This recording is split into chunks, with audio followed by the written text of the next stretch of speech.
y les muestro el examen tal como estaba. A ver si lo podemos...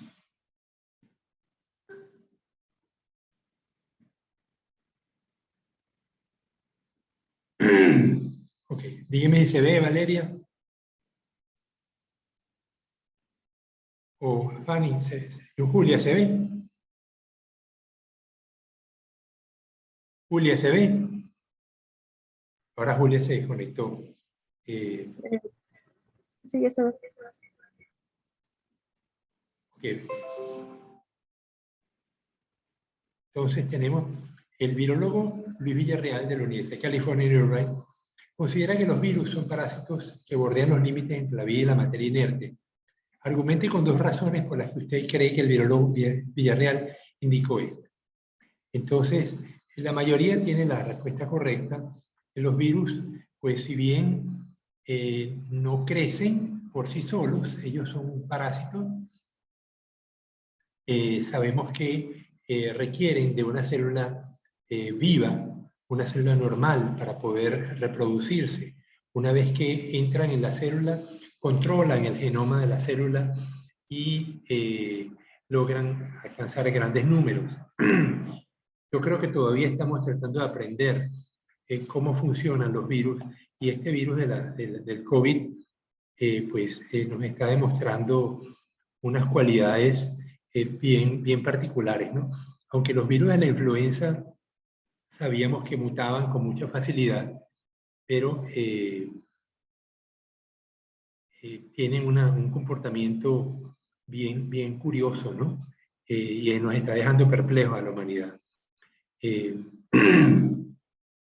Pero los virus puedes cristalizarlos.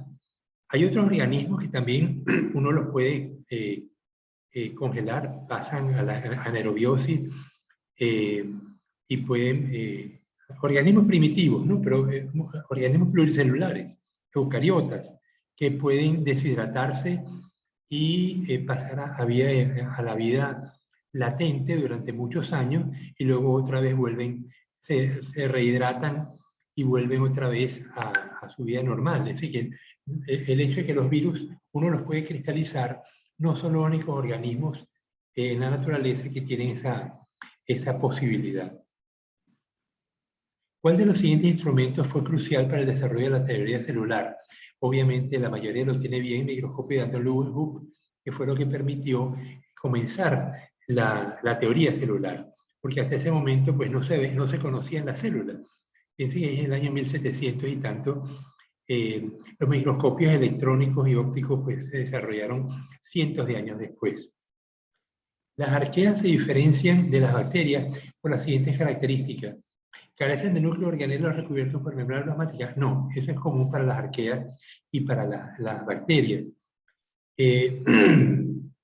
Membrana plasmática a base de éteres lipídicos en lugar de fosfolípidos, sí, pero también mayor diversidad de rutas metabólicas para usar nutrientes, carbohidratos, metano, anhídrido sulfuroso e inclusive hidrógeno. Esta nadie la puso correcta. Por eso nadie tenía 10. Para que alguien tuviera 10 tuve que subirle medio punto, porque curiosamente, por más que trabajamos con esto, con los descubrimientos de las fumarolas en los Galápagos, y luego que se verificara que la fumarola existía en otras partes del mundo, ustedes como que no agarraron la onda de que esas bacterias, esas arqueas, en los ambientes cercanos a las fumarolas, pueden utilizar materia con alta energía de una manera distinta a como lo usan las bacterias regularmente. Por eso esa mayor diversidad de rutas metabólicas caracteriza a las arqueas. La modulación alostérica de una enzima se observa en aquellas enzimas que tienen dos centros activos, uno para el sustrato y otro alterno para un efector que altera de forma de la enzima, un centro activo al cual se une el sustrato durante la reacción. No, la primera, dos centros activos, uno para el sustrato y otro alterno para un efector que altera de la forma de la enzima. Casi todas la tienen bien esta pregunta. En las reacciones metabólicas, la energía libre que se genera es independiente de si la reacción es catalizada enzimáticamente o no. Eso es correcto. Las reacciones catalizadas no afectan la energía libre ni el equilibrio. Solamente afectan la velocidad con que se alcanza la reacción. La fluidez en la membrana celular está afectada por la temperatura. Cuanto menor sea la temperatura celular, mayor será la cantidad de fosfolípidos insaturados. Las insaturaciones hacen que la materia grasa sea menos rígida a baja temperatura. Entonces, cuando ya lo habíamos visto con los venados en el invierno, cuando la temperatura de las patas es muy baja, la cantidad de fosfolípidos insaturados en las células de las patas de los venados aumenta mucho, mientras que en el cuerpo, que permanece a temperatura estable de 38 grados, los fosfolípidos se mantienen con una proporción de saturados, hay una mayor proporción de fosfolípidos saturados. Primeramente, la membrana del telacoide es la base de las dos fotosíntesis en la fotosíntesis, mientras que el ciclo de Calvin tiene lugar fuera del telacoide y el estroma. Esto es cierto. El fotosistema 1 inicia el proceso fotosintético y libera iones que se concentran en el interior del telacoide para luego fluir hacia el estroma por la ATP sintasa. No, esto es falso. Es el fotosistema 2 el que lo hace. La glicólisis en el citoplasma produce solamente 2 ATP y 2 piruvatos en ausencia de oxígeno. Termina en lactato o etanol. Pero si hay oxígeno disponible, la mitocondria transforma los piruvatos en CO2 agua y 34 a 33 ATP. Esto es cierto. Bueno, como ven, no, ya va. La única función de los peroxisomas es descomponer el peróxido de hidrógeno producto de las reacciones de oxidación de la célula antes de que genere oxidaciones indeseables en el citoplasma. No, esto es falso. Los peroxisomas tienen otras funciones sumamente importantes, sobre todo en las plantas, que tienen que ver con la síntesis de lípidos. Yo creo que la mayoría también tenía esta respuesta correcta. Bueno, ven que el examen es relativamente sencillo. El grueso de la nota no está aquí, el grueso de la nota está en los deberes, que es donde más esfuerzo están poniendo. Algunos pues han tenido unos deberes bien destacados, por eso pues tienen notas muy altas, ¿no? En general. Profesor, una pregunta. La pregunta, lo de la diferencia entre arqueas y bacterias, entonces, ¿cuál era la respuesta correcta? Ya va, vamos a volverla a poner, disculpa que la quité.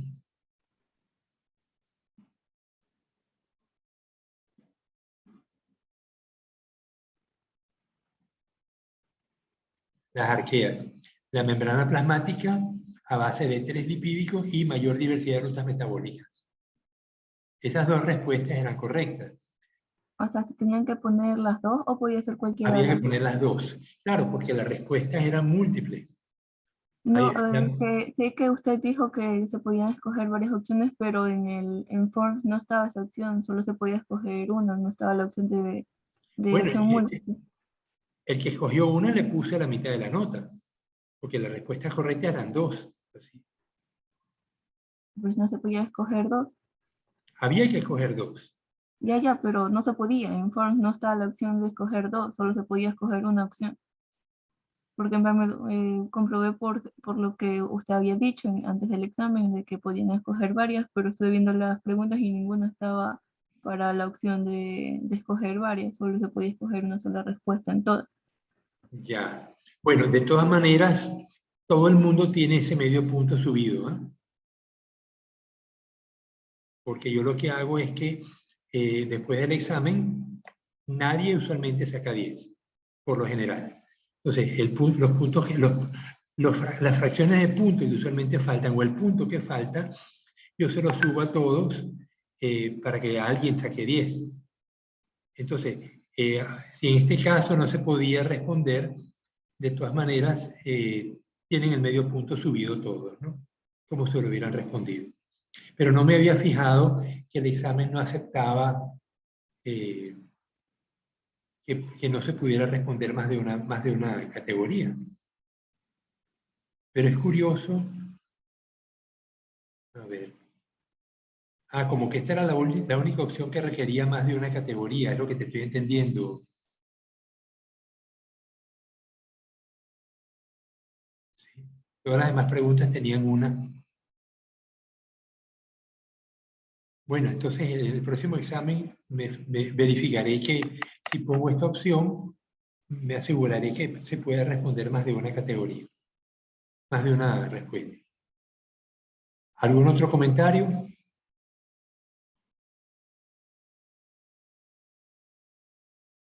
¿Nadie?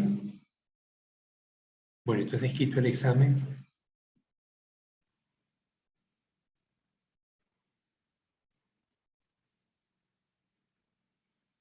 Bien. Vamos a... En los temas que siguen, vamos a hacer mucho énfasis en los tipos de enzimas. Por eso quería avanzar con el tema que estamos viendo de comunicación celular. Voy a compartir las diapositivas.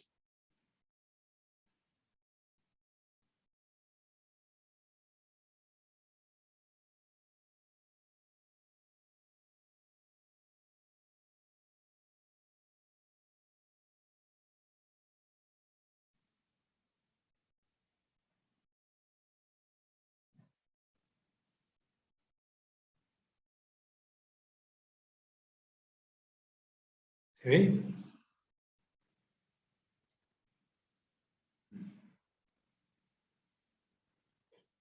Dime, Fanny, ¿se ve? Sí sabe, profesor. Pero, lo quiero poner más grande y no me deja.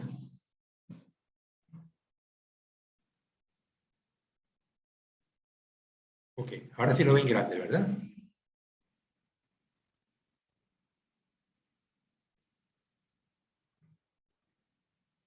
Bien, entonces, en los temas que siguen, los temas no, estamos todavía en el tema de comunicación celular.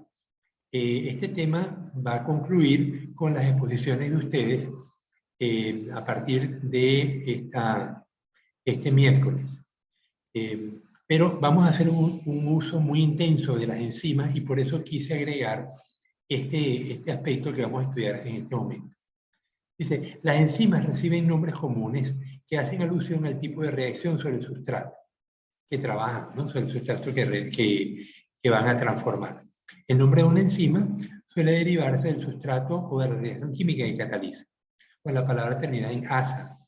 Por ejemplo, la lactasa, y ven que tiene unos nombres que se llaman IUPAC. Es decir, cuando una enzima se descubre, le asigna un código que es único, como una cédula de identidad.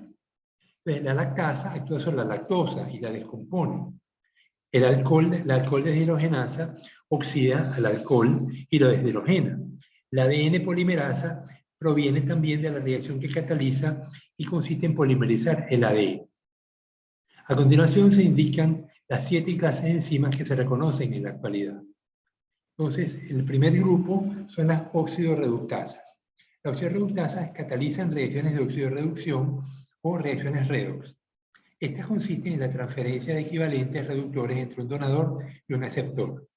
La transferencia precisa de una coenzima como el NAD, nicotinamina adin-dinucleótido, o NAD fósforo, que simplemente es fosforilado, o el flavin adin-dinucleótido como intermediario en la transferencia de electrones. Tras la acción catalítica, estas coenzimas quedan modificadas en su grado de oxidación, por lo que deben ser recicladas antes de volver a efectuar una nueva reacción catalítica. Ejemplos son las deshidrogenasas, las peroxidasas. En las peroxidasas las tenemos en los peroxisomas, evidentemente, y su función es descomponer el peróxido de hidrógeno en agua y oxígeno, para evitar que el peróxido de hidrógeno oxide las moléculas orgánicas, porque el peróxido de hidrógeno es sumamente reactivo. Las deshidrogenasas eliminan hidrógeno de los compuestos. Las transferasas. Las transferasas transfieren grupos funcionales obtenidos de la ruptura de ciertas moléculas a otras sustancias receptoras. Suelen actuar en procesos de interconversión de monosacáridos, aminoácidos, por ejemplo, las aminotransferasas, como las transaminasas o las sinasas. Las quinasas o sinasas fosforilan productos, proteínas u otros partiendo de ATP. Las quinasas son sumamente importantes y las vamos a estudiar intensamente en los temas que siguen, porque en la comunicación celular la activación de las sustancias cuando llegan los mensajes a la célula suelen producirse por efecto de fosforilaciones, donde las quinasas intervienen. Las transaminasas transfieren grupos funcionales, sobre todo grupos amino. Entonces, por ejemplo, cuando los aminoácidos se van a descomponer porque hay exceso de ellos y el cuerpo los usa para obtener energía, lo primero que va a ocurrir es una desaminación. Es una transaminasa que elimina el grupo amino y deja entonces el carbohidrato libre para ser transformado en productos que pueden ser, que al final van a ser transformados en glucosa, y la glucosa pasa a la mitocondria, donde va a ser descompuesta en CO2 y agua. Entonces, pero esto de las transaminasas no le suena común, no le suena conocido. ¿Cuándo el médico nos evalúa las transaminasas en la sangre?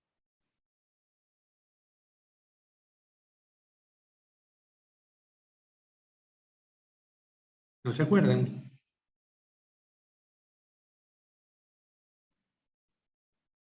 Bueno, si no se acuerdan, se los digo.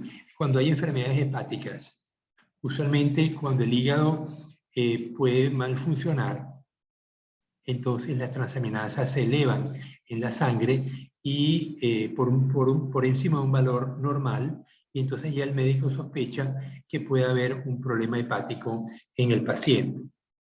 Entonces, así que no solamente las estudiamos como parte de los procesos normales de las células, sino que también tienen que ver con la patología de los pacientes. Las hidrolasas catalizan reacciones de hidrólisis con la consiguiente obtención de monómeros a partir de polímeros. Actúan en la digestión de los alimentos previamente a otra fase de su degradación. La palabra hidrólisis se deriva de hidro, agua, lisis, descomposición. Por ejemplo, las glucosidasas, las lipasas, las esterasas, las glucosidasas son las que descomponen los polisacáridos. Por ejemplo, el almidón lo descompone en moléculas individuales de glucosa. La sacarasa me descompone la sacarosa en una molécula de glucosa y una de fructosa. Las lipasas me descomponen los lípidos en ácidos grasos y glicerol. Entonces, las hidrolasas, pues, agregan hidrógeno y permiten la separación de los monómeros, cuando se encuentran en forma de polímeros, que es como lo ingerimos en los alimentos. Así tenemos pues, las proteínas, los polisacáridos, las grasas, van a ser degradadas en elementos más sencillos que son los únicos capaces de atravesar las vellosidades intestinales y pasar a la sangre o a la linfa. Las liasas catalizan reacciones en las que se eliminan o adicionan grupos agua, CO2, amonio para formar un doble enlace o añadirse a un doble enlace u otras reacciones que implican un reacomodo de electrones. Por ejemplo, la descarboxilasa, la fenilalanina amonioliasa. La descarboxilasa, obviamente su nombre lo está diciendo que descarboxilan. Es decir, el grupo carboxilo es el grupo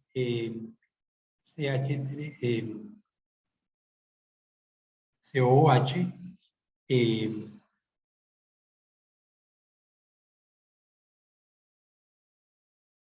segundito. Un segundito que voy al baño ya.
Ok, entonces estábamos diciendo que las liasas catalizan reacciones que eliminan o adicionan grupos.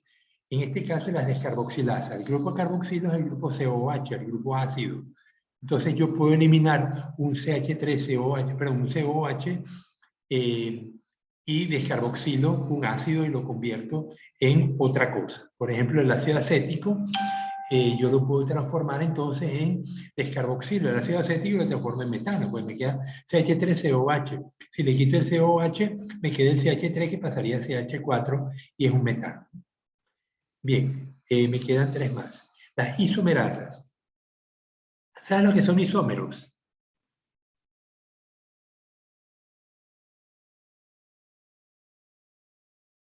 Alison, ¿qué es un isómero? ¿Sabes lo que son isómeros?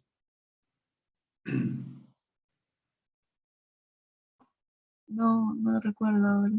Ok, imagínate los aminoácidos tienen una...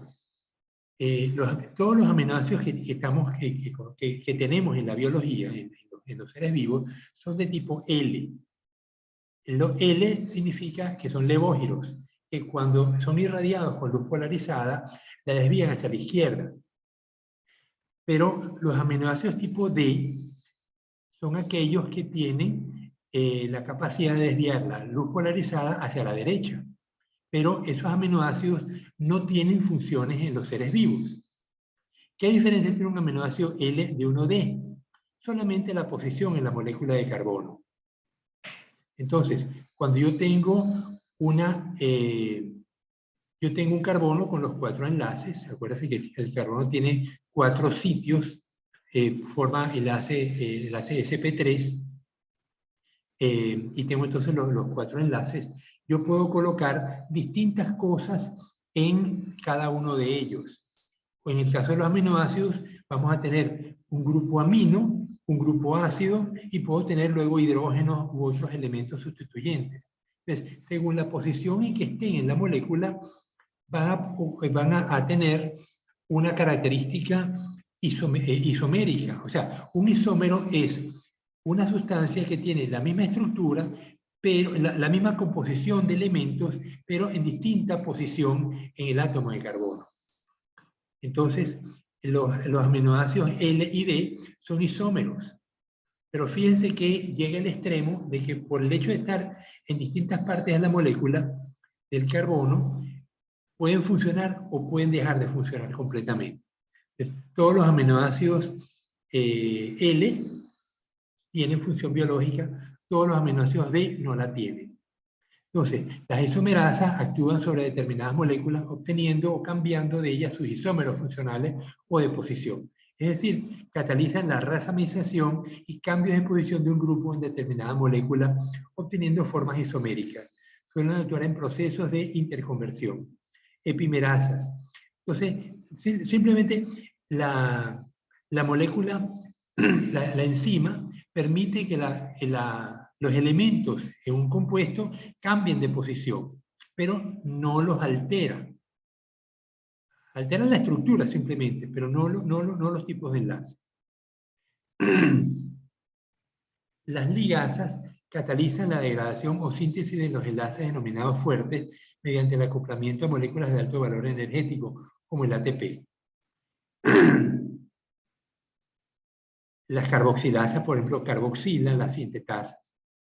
Y las translocasas son los últimos tipos, son proteínas integrales de membrana que transfieren un sustrato y una molécula desde el lado 1 al lado 2 de una membrana y se subdividen en 4 subclases de acuerdo con la fuerza que impulsa la reacción de transferencia. Ejemplo, la citocromoxidasa o el transportador tipo P es portador de iones hidrógeno. Ustedes lo estudiaron, lo describieron en eh, el deber 2, cuando hablaron de los movimientos en la membrana y describieron con bastante eficiencia las translocasas, ¿no? Las proteínas que intervienen en el movimiento de sustancias a nivel de la molécula, a nivel de la membrana celular. Bueno, estas son los 7 tipos de enzimas que se van a estudiar.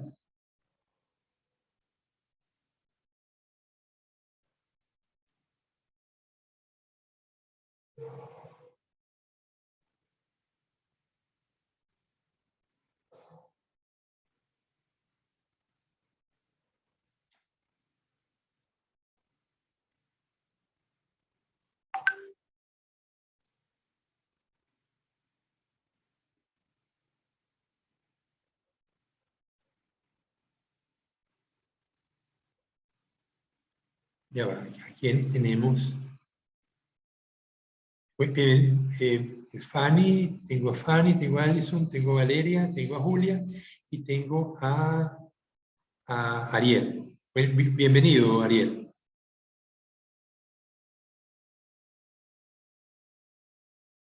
Entonces,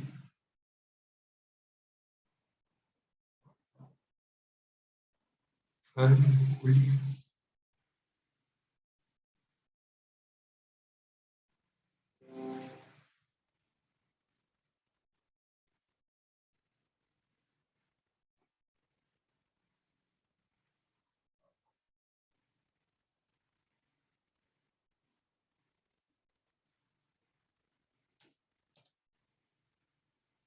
Me falta Dayana, Luigi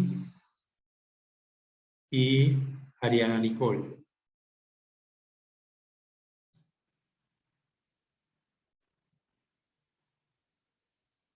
Bien. El siguiente punto es los seminarios. Para terminar con el tema de transmisión celular, de comunicación celular, cada uno de ustedes va a preparar una exposición que la vamos a ver enseguida. Ya. Vamos a ver la lista de las exposiciones.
Ariana se acaba de incorporar, ¿no?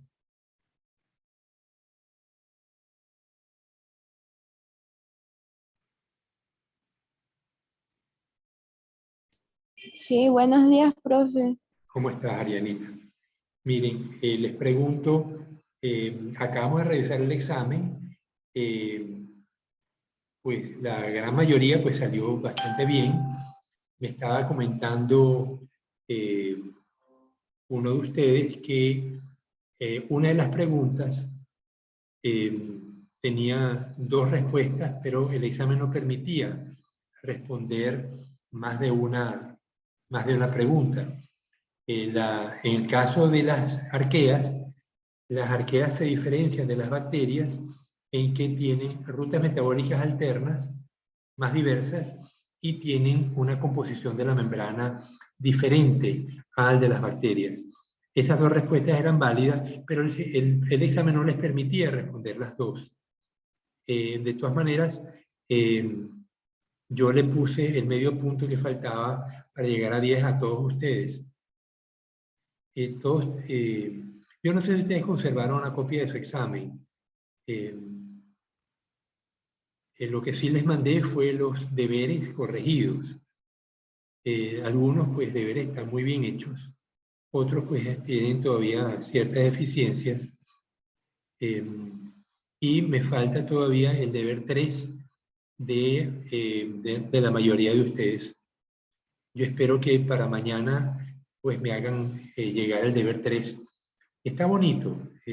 Los que me lo han llegado, solamente 2 de ustedes me lo han entregado, está muy bien hecho. Espero pues que el resto me lo entregue mañana para corregirlo y terminar de subir las notas esta semana. Si revisaron sus deberes, ¿hay alguna observación que quieran hacer?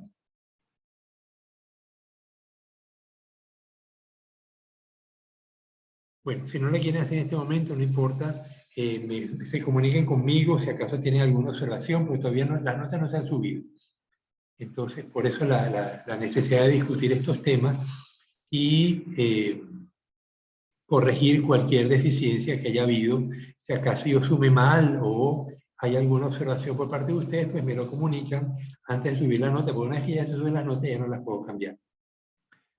Bien, entonces voy a compartir la lista de seminarios que necesitamos tener para terminar el tema de comunicación celular, que lo vamos a comenzar este miércoles y lo vamos a, si es posible, es lo que quería discutir con ustedes, pero vamos a mostrarlo para que los vean, ¿no?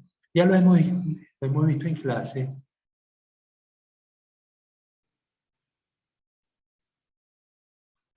¿Se ve, Julia?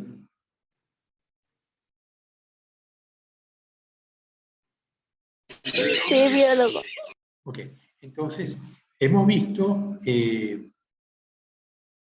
que la comunicación celular tiene 2 tipos de inducciones. La primera, inducciones celulares mediadas por receptores localizados en el citoplasma. Y de alguna manera, las sustancias que transmiten comunicación, los elementos que inducen, son capaces de penetrar al citoplasma a través de la membrana celular. Por ejemplo, pudieran ser hormonas de tipo esteroide, que son de tamaño pequeño y pueden atravesar, como su naturaleza es grasa, pues pueden atravesar fácilmente la membrana celular y localizarse en el citoplasma. Entonces, eso es un tipo de inducción celular. Las otras son mucho más complejas y son aquellas que son inducciones celulares mediadas por receptores localizados en la membrana plasmática. Suelen ser proteínas u hormonas de mayor tamaño que no son capaces de atravesar la membrana y van a tener entonces distintos tipos de receptores. Los primeros tipos, receptores que tienen actividad enzimática o activan una enzima, tenemos entonces 4 tipos. La guanolato ciclasa, la serina treonina quinasa, tirosina quinasa y activan una enzima ajena a su molécula. Esos 4 tipos son receptores que tienen actividad enzimática. Y el siguiente tipo son receptores que activan la proteína G y a través de ellas distintas enzimas. Entonces tenemos 3 más, la adenilato ciclasa, la fosfolipasa C-beta y la fosfatidil inositol 3 quinasa. Entonces, estos tres tipos de enzimas van a tener una reactividad determinada y muchas veces causan enfermedades bastante importantes. Entonces, ¿cuál es la idea? Que cada uno de ustedes tome alguno de estos y explique en clase en qué consiste la activación. Cuando, por ejemplo, tomemos la primera, guanilato ciclasa. ¿Cómo se activa la guanilato ciclasa y qué tipo de reacción conduce cuando hay perturbaciones en esta enzima? ¿En qué termina? Hay algunas que terminan en cosas terribles, ¿no? El cólera, por ejemplo, es una condición, pero tiene que ver con las proteínas G, ¿no? Entonces, los temas van a ser distribuidos así. Ustedes son 6 estudiantes. No, son, son 8 estudiantes. Eh,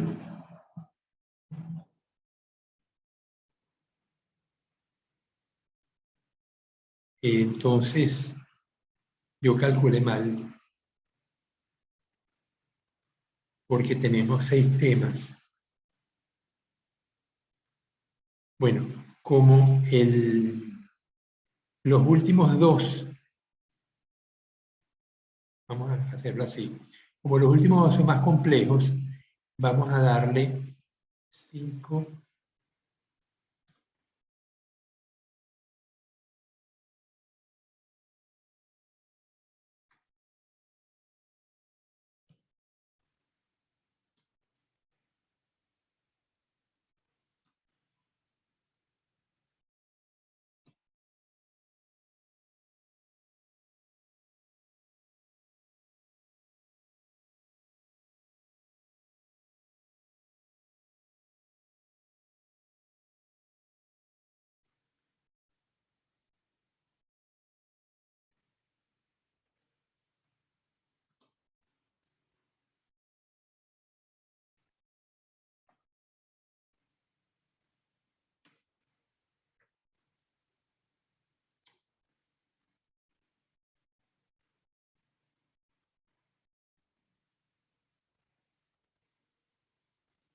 Ok, entonces, ¿qué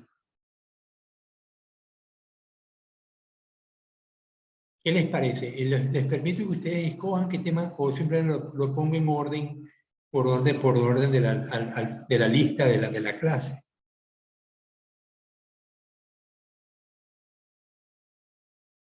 ¿Se acepta sugerencia, Ariel?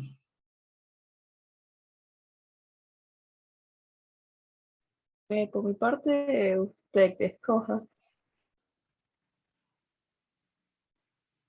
Ok, entonces, simplemente vamos a ponerlo Alison,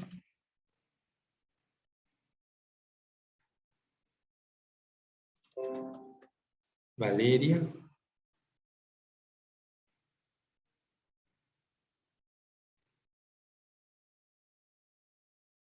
Ariel, Dayana,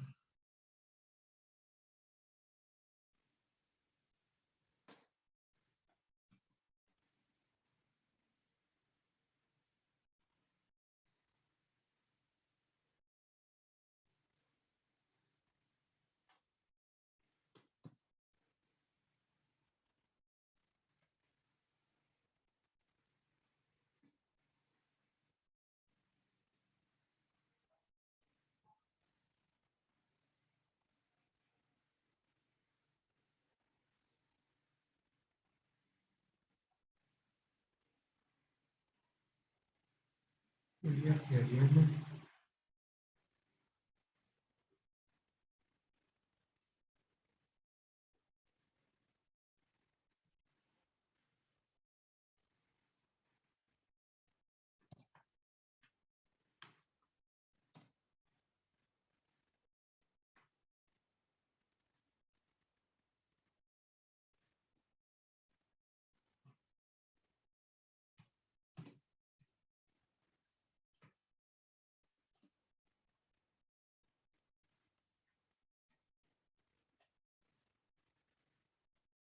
¿Estamos listos?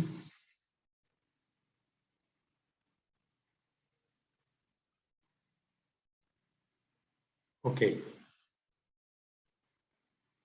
Entonces, ¿cuál es la idea?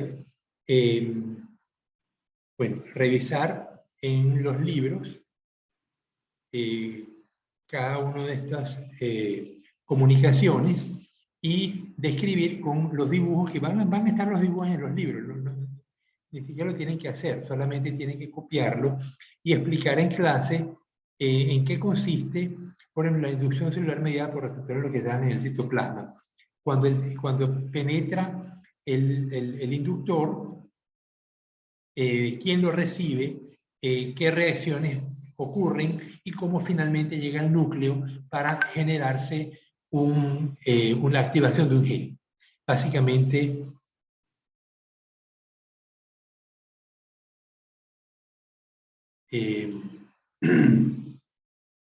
básicamente es eso, ¿no?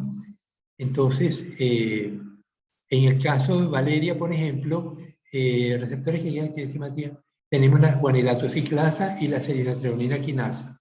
Como son sencillos, Valeria, pudieras hablar de mostrar los dibujos en ambos casos. Igualmente, Ariel. ¿Se entiende lo que se quiere? Sí. Bueno, entonces la pregunta es si estarían disponibles. Bueno, Alison y Valeria ya terminaron, hicieron el deber 3. ¿Estarían disponibles para hacer la exposición el día miércoles? Sí, profe. Ok.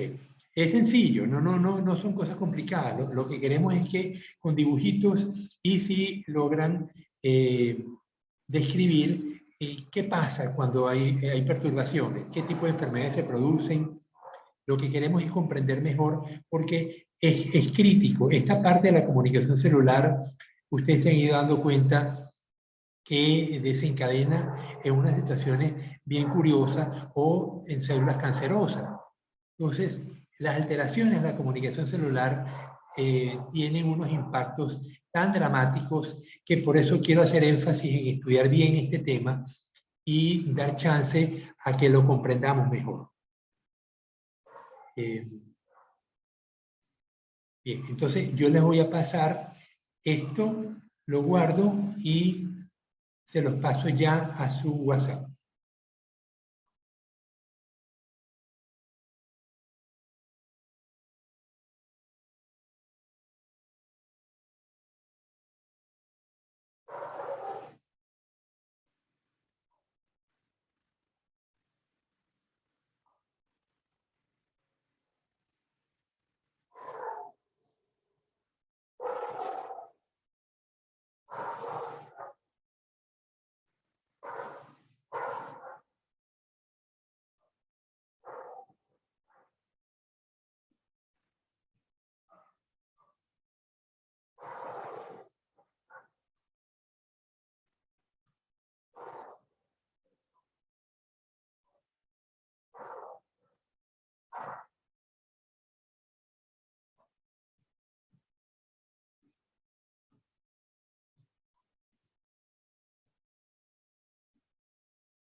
Ahí lo tienen.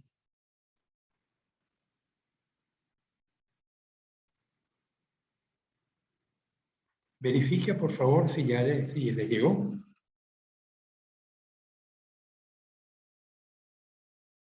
Ariel creo que se desincorporó.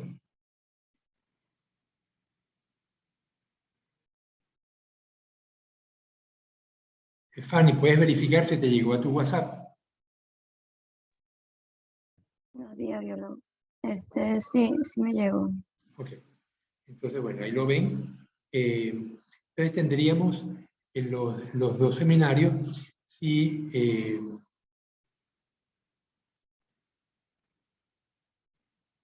como son muchos,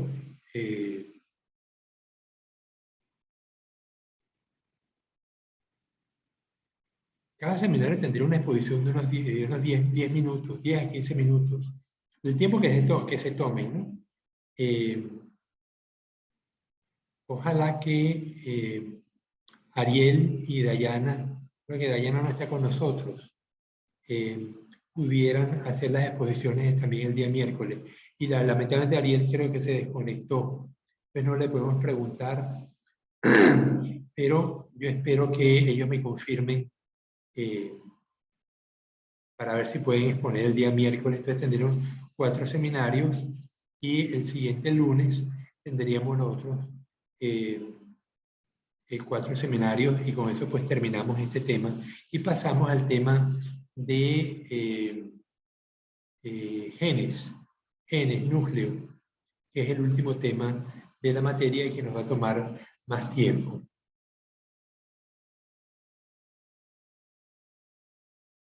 Bueno, ¿alguna duda?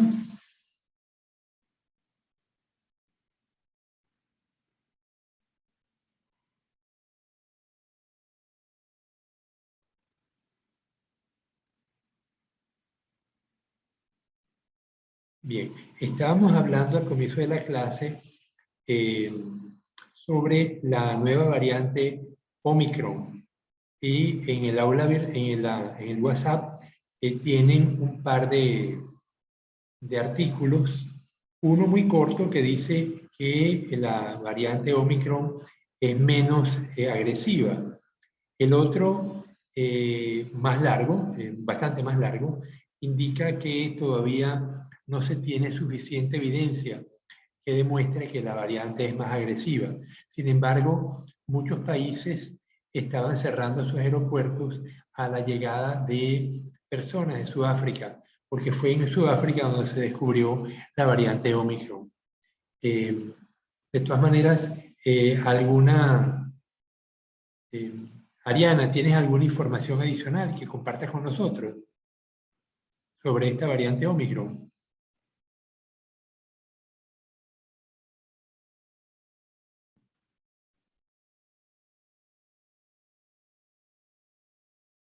Ariana.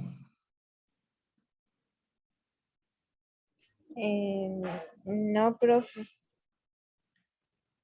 Ya.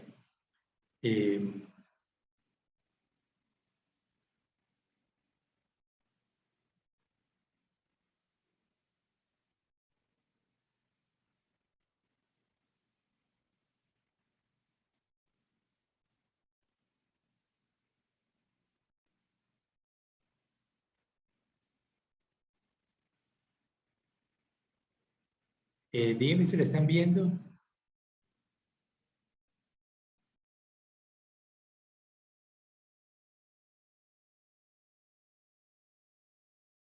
Aún no se logra observar, profesor. ¿Todavía no? Ahí sí. Ok. Bueno, esto es de la BBC de Londres, ¿no?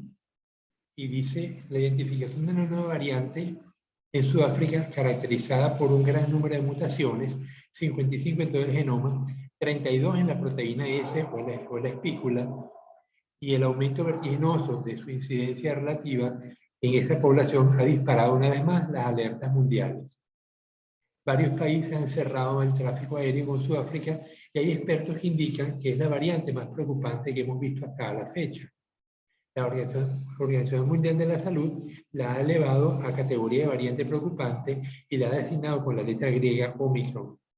Pero, con los datos disponibles, ¿podemos aceptar la pertinencia de estas afirmaciones? ¿Se basan en demostraciones o son conjeturas? ¿Cuándo podemos definir una nueva variante como de preocupación y qué consecuencias tiene eso sobre nuestra estrategia frente a la pandemia? Intentaré en los siguientes párrafos arrojar un poco de luz sobre este tema. La secuencia genómica de la variable Omicron muestra 55 mutaciones respecto al virus original de Wuhan, 32 de ellas situadas en la proteína S o espícula, la más importante por su papel en la infección de la célula y la respuesta inmunitaria. Muchas de estas mutaciones se han detectado previamente en variantes de preocupación y de interés del virus, como las mutaciones N51Y, presentes en las Vox, alfa, beta y gamma, las T95I, bueno, etc. Todas estas, o se han demostrado su papel en la interacción con el receptor celular, o se encuentran en regiones de unión de algunos anticuerpos. Esa acumulación de mutaciones con efectos conocidos ya es motivo de interés y preocupación, pero todavía se tiene que realizar los experimentos adecuados para demostrar sus efectos cuando se encuentran simultáneamente. La nueva variante COVID-19 B11529, más mutaciones podrían hacer que el virus se propague más fácil. La proteína de pico ayuda al virus a penetrar en la célula humana. La nueva variante tiene 32 mutaciones en la proteína pico. La nueva variante contiene 10 mutaciones en el dominio de unión del receptor que permiten la entrada del virus a nuevas células.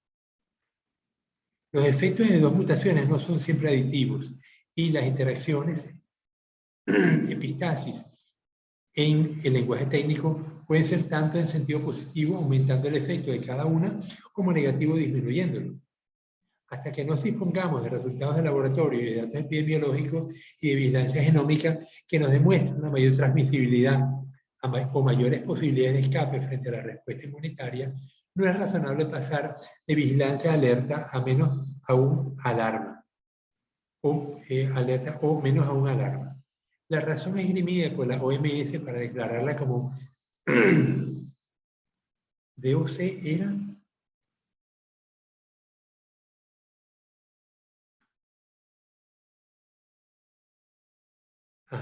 variantes de preocupación o variante de interés. DOC, variante de preocupación, variante de interés.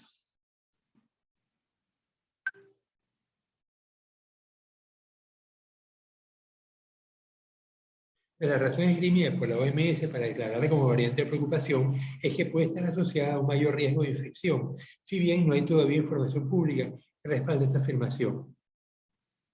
Sin embargo, las señales de alerta se han disparado debido al rápido aumento de casos detectados en Sudáfrica con esta variante. No es extraño que una nueva variante se detecte en ese país, uno de los que tiene mejor sistema de vigilancia genómica de SARS-CoV-2, y en el que, como en casi todos los países del continente africano, la vacunación no ha progresado de la misma forma. Gracias a su vigilancia, rápidamente se obtuvo la secuencia del virus responsable de un brote de COVID-19 observado en la provincia de Gauteng, en un momento con una incidencia acumulada muy baja de la infección, alrededor de 10 casos en 100.000 habitantes. En estas circunstancias, cualquier variante asociada a un brote alcanza rápidamente una alta frecuencia relativa, lo que puede indicar una mayor transmisibilidad, pero también que crece donde apenas había nada. Si la principal causa de alarma es la transmisibilidad, otras propiedades asociadas a mutaciones en la espícula no dejan mucho lugar a la tranquilidad, como hemos indicado previamente. De nuevo nos planteamos la pregunta de cómo surge un virus con tantas mutaciones. La respuesta no es definitiva, pero la principal sospecha es que ha evolucionado en un paciente con un sistema inmunitario debilitado, infectado durante un periodo prolongado de tiempo, al cabo del cual se ha transmitido a otras personas en una cadena que nos es desconocida por ahora.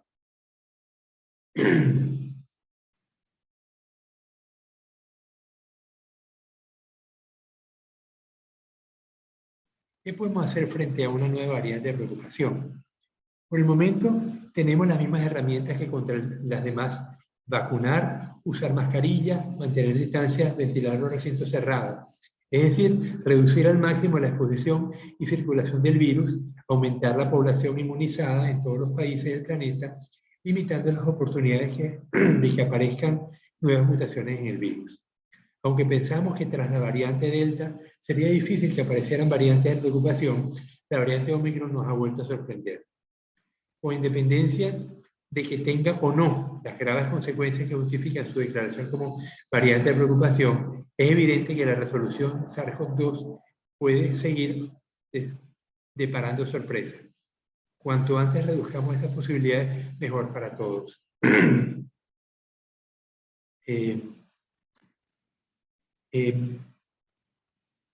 ¿Por qué estamos vacunando con tercera dosis? ¿Alguien puede dar sugerencias?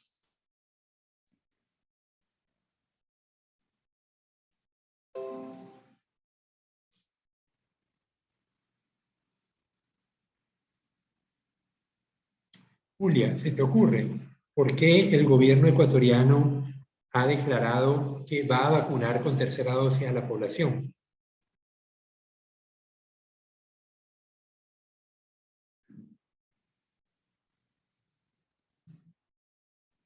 Pero me preocupa que ustedes son expertos o deberían ser interesados en estos temas, porque justamente esta materia tiene que ver con este problema. Entonces, ¿la vacuna qué genera en nuestro cuerpo, Fanny? La están ubicando, sería para reforzar el sistema inmunológico, digo, para refuerzo. Claro, pero respóndeme la pregunta. La vacuna, cuando nos la ponen, ¿qué genera en nuestro cuerpo? Mm, La vacuna es un antígeno, es decir, es una sustancia que va a provocar reacciones, pero esas reacciones desembocan en la formación de unos productos. ¿Cómo se llaman esos productos? Si la vacuna es un antígeno, ¿qué produce el cuerpo en respuesta?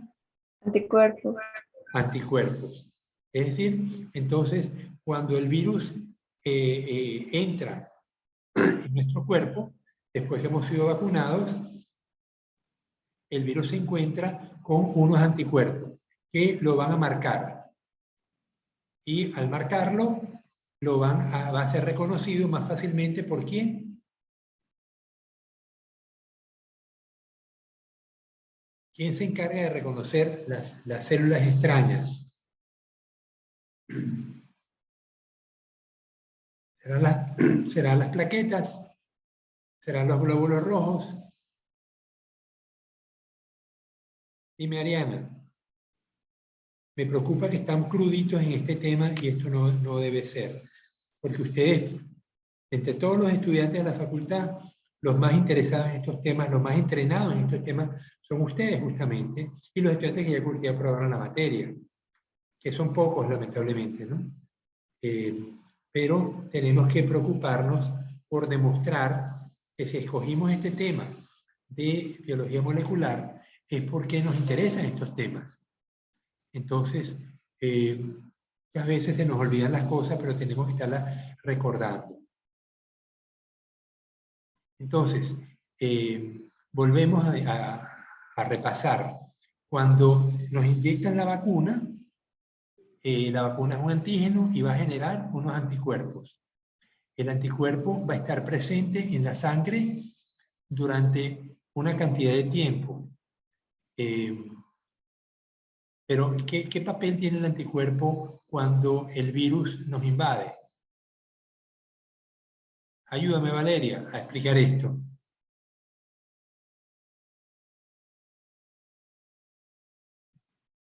Vamos, Valeria, abre el micrófono. ¿Puedo repetir la pregunta? Sí, cuando el anticuerpo está presente en el cuerpo porque nos han vacunado y ya tenemos las dos dosis, hay una concentración suficiente de anticuerpos. Entonces, por alguna causa, estamos en un sitio mal ubicados y nos contaminamos con el virus del SARS-CoV-2. ¿Qué papel juega el anticuerpo en ese caso, Valeria, en tu sangre? Los anticuerpos se pegan al antígeno para ayudar al reconocimiento del sistema inmune. Ok, entonces, a nosotros nos inyectaron virus atenuado o generamos a través del ARN de la espícula proteínas como la espícula. Entonces, para el cuerpo humano, lo que nos ha inyectado es espículas del virus, que somos capaces de reconocerla y generar anticuerpos contra esa espícula. Entonces, cuando el virus de verdad nos invade, el anticuerpo se pega a la espícula y la marca. Eso permite que quien la reconozca, ¿quién se la va a comer? ¿Quién se Los come? macrófagos. ¿Quién es? Valeria, dime. Los macrófagos. Los macrófagos, exactamente, los glóbulos blancos. Los glóbulos blancos son de distinto tipo. Algunos son los macrófagos que tienen una función innata, pero también tenemos los linfocitos T. Los linfocitos T, que son glóbulos blancos también, y también son capaces de comer cosas, ellos van a actuar por influencia de los marcadores, de los anticuerpos. Entonces, tenemos esos dos tipos de glóbulos blancos, pero ven que su función varía un poco, ¿no? El macrófago actúa de una manera innata, igual que los invertebrados. Los invertebrados no tienen la capacidad de generar anticuerpos. Solamente los cordados son capaces de generar anticuerpos. Y los anticuerpos actúan a través de los linfocitos T.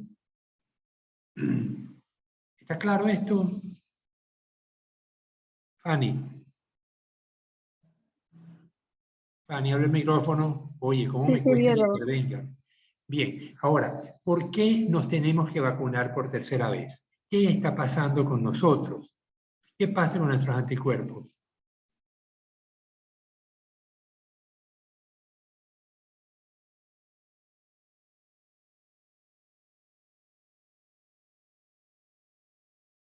¿No se les ocurre?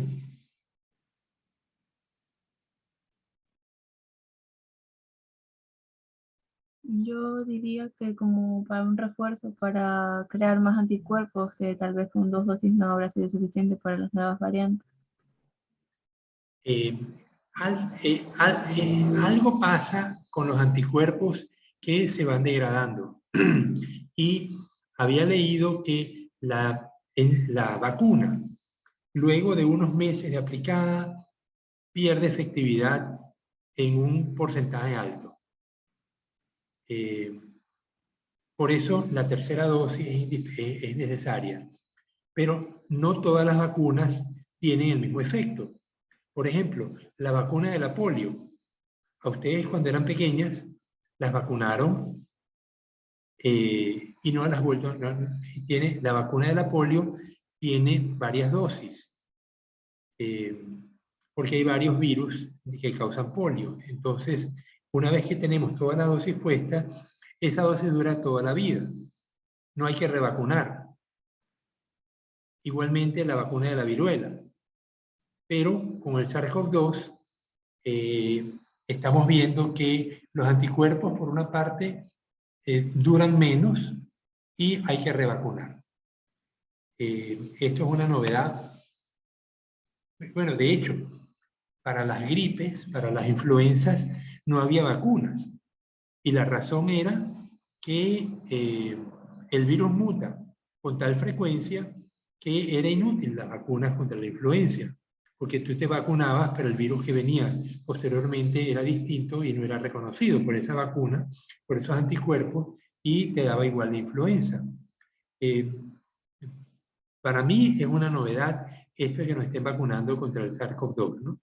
Porque es una influenza, vemos cómo las mutaciones se van produciendo y van generando estas nuevas cepas de virus contra las cuales, pues aparentemente la vacuna sigue siendo efectiva, pero hay dudas. Y otra duda que me causa es que el hecho de que estemos vacunados no nos evita que nos enfermemos o inclusive que muramos. Esto me tiene a mí, bueno, no solamente muy preocupado, sino hasta decepcionado, porque uno esperaba que las vacunas en general tuvieran un efecto similar, que fueran colocadas una vez en la vida y fueran activas durante toda la vida de la persona. Pero estamos viendo que no.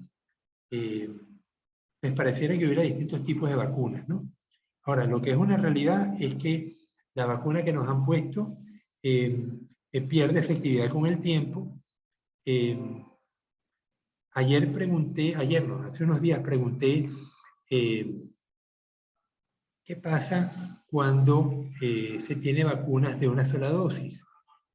Ustedes saben que tenemos la vacuna Moderna, la vacuna AstraZeneca, que son vacunas que usan ARN, tenemos la vacuna de Sinovac, la vacuna rusa, que usan virus atenuados, no usan ARN, usan directamente el virus atenuado, Y tenemos la vacuna de una sola, son de 2 dosis, en las vacunas que acabo de mencionar. Y hay una vacuna nueva, que no me acuerdo cómo se llama, a lo mejor algunos de ustedes se acuerdan, que es de una sola dosis. ¿Te acuerdas, Ariana?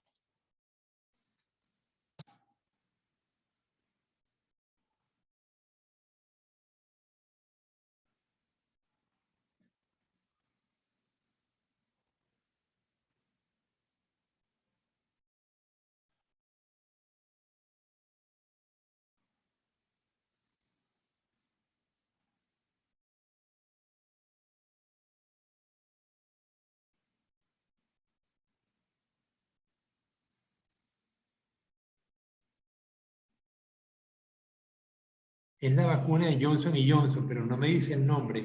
Esa es la que están poniendo hoy en varios centros de salud aquí en Manta.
CanSino se llama. ¿La habías oído, Valeria?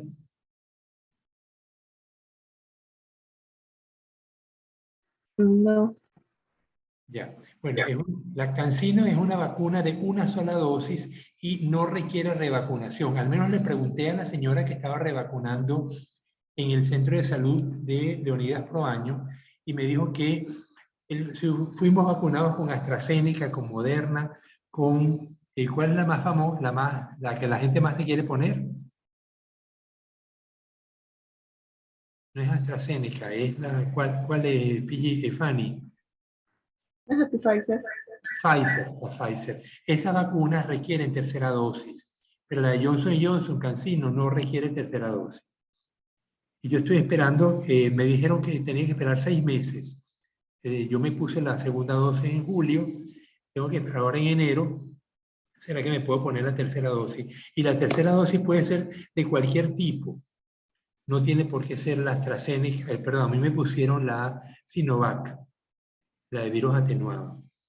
Es la menos efectiva, por cierto. Por eso yo le preguntaba a los médicos amigos cuándo me podía revacunar. Porque de todas las vacunas que estaban poniendo, la que le ponían a las personas de mayor edad era la Sinovac, que era la menos efectiva de todas.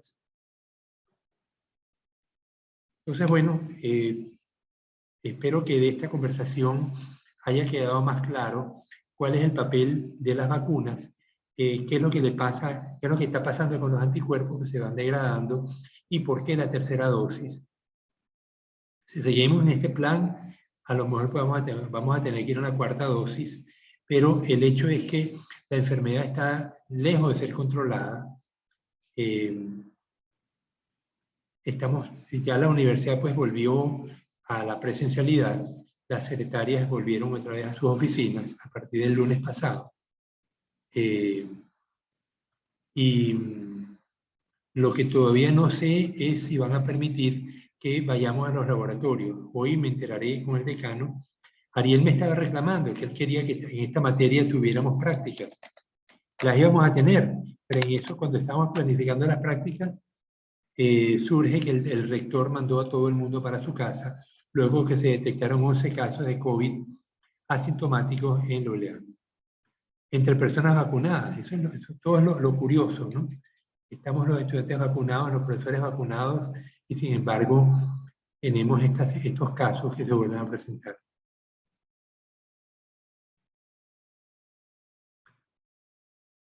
Bueno, entonces vamos a terminar por hoy. Entonces, para el miércoles tenemos las exposiciones de los inductores, para ver si entre este miércoles y el lunes terminamos con el tema 3 sobre comunicación celular, pero van a ver lo interesante que es y la cantidad de cosas que vamos a descubrir con las alteraciones cuando la comunicación celular se encuentra alterada. Bueno, jóvenes, ¿quieren hacer algún comentario antes de parar la clase? Yo, biólogo, una preguntita Dime, Fanny. sobre lo que estaba mencionando sobre la vacuna. Entonces, sí es, o sea, sí se puede vacunar de diferentes vacunas, por decir, como usted decía, la Sinovac, se puede vacunar de otra, o tiene que seguir siendo la Sinovac. No, eso fue lo que me explicó la enfermera que estaba vacunando por tercera dosis en el Centro de Salud de Leonidas Proaño, que la tercera dosis puede ser de cualquier tipo.